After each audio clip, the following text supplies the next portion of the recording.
Brent Martineau is with us from sports director, Fox CBS out of Jacksonville. Used to work right here in the Capital Region with the Fox affiliate, and he was on our show last week. And why not bring him back, because Jacksonville is still dancing here. Brent Martineau joins us on Big Board Sports 104.5 The Team, ESPN Radio. Brent, Roger Weiland, Chris Honorado, good morning. Good morning, guys. Bring on the Patriots. That's what they're saying down here in Jacksonville. Let me just start this. Has the criticism on Bortles subsided a little bit now that they went to Pittsburgh and got that thing done? And actually, he played pretty well. Yeah, he did play pretty well. I don't know what the criticism is like nationwide. Just we've been so cranked up. I haven't seen a lot of the national stuff in the last day or so. But I think they applauded him for his efforts on Sunday. But you know, that criticism that we talked about the last time I joined you, that was locally too. You know, there's not a ton of people that love Blake Bortles as their quarterback. A lot of people 50-50 on him.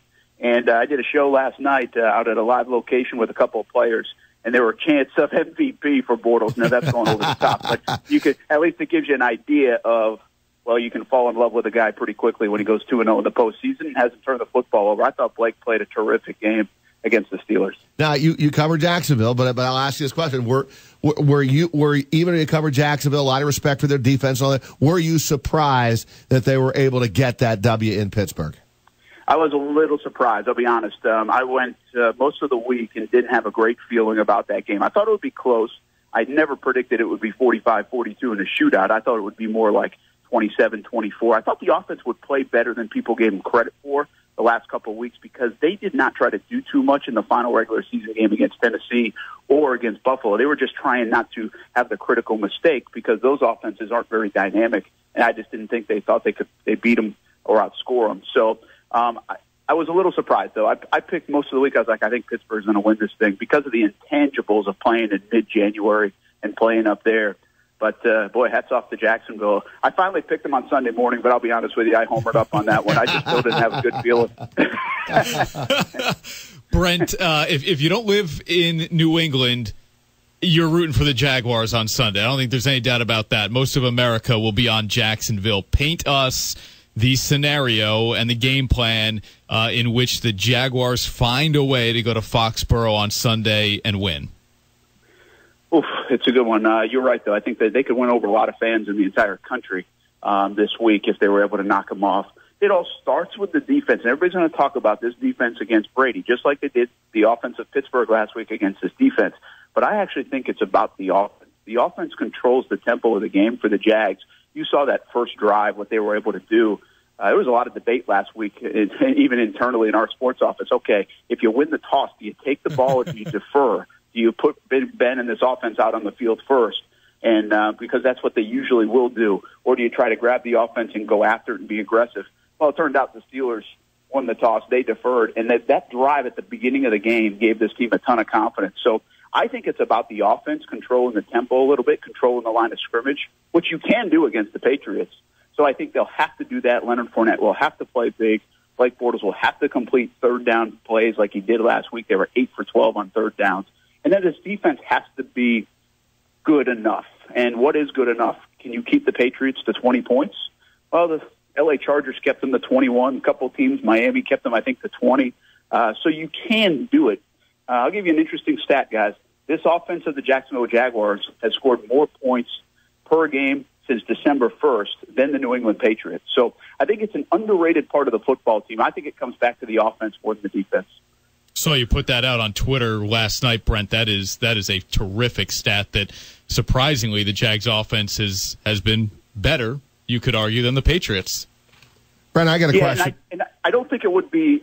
Listen, I'm not saying, hey, Blake Bortles and Tom Brady in a shootout. Let's see what happens. That's not the point. They just have to control the game. And when this team has good time of possession on their side, they put together long drives and complete third and fours and keep the chains moving. They get in a nice rhythm. Nathaniel Hackett, the coordinator, gets in a nice rhythm. And then if you get ahead, now that defense can go to work. And that's how the Jags got up 28-7, because Ben Roethlisberger had to throw it down 21-7 at that point. I'm with Brent Martineau, sports director, Fox CBS out of Jacksonville. Jags going to New England to take on the Patriots on Sunday. It'll be the early game at 3 and a late game, of course, Philadelphia and Minnesota. What difference has Tom Coughlin made to the Jacksonville organization since he has come back? Oof, it's a great question, and it's very hard to measure, Roger. I think we all know Tom. You know him well. I knew him even before I got back down here, and this place loves Tom Coughlin. I mean, when they hired Doug Marrone as the coach, it was National Championship Day. I was in Tampa because I remember, and the place was like, are you kidding me? We're hiring Doug Marrone? Well, they were not going to release the fact that Tom Coughlin was coming until a few days later, but the fan base was like so blah about hiring Marrone that they put it out a couple hours later instead. And when they hired Tom Coughlin, the place kind of erupted. You know, a lot of those old fans came back. There's such a respect for him. So I think he made an immediate difference. His first press conference said, hey, we want to win lunch, grit, all those kind of terms that Tom is all about. He brought back about the years that these guys remember, the glory years here in Jacksonville. So I think that resonated not only inside the building, but outside the building. And it was such a different approach than last 4 years in terms of Gus Bradley being a player's coach. And I was a big fan of Gus Bradley, a big defender of him. But it was just a 180 approach that I think it kind of got everybody's attention inside this Jaguars locker room, filled with obviously a bunch of talent that just wasn't ready to blossom yet. And I think some of that has really rubbed off on these players, these young players, and really the coaching staff. I think Doug Marrone embodies what Tom Coughlin's all about. Now, how much will he be involved because he kind of has the kryptonite against Bill Belichick? I don't know. I think it's a fascinating question all week long. He's in the hallways. We see him all on the practice field. But is he in the game planning stages? I don't think so. I think he lets Doug Marrone coach the football team. I think Doug Marrone is under the radar and probably the most underrated coach in the National Football League this year because everybody points to Coughlin. I think Marrone and guys like the GM Dave Caldwell have done more than they're given credit for.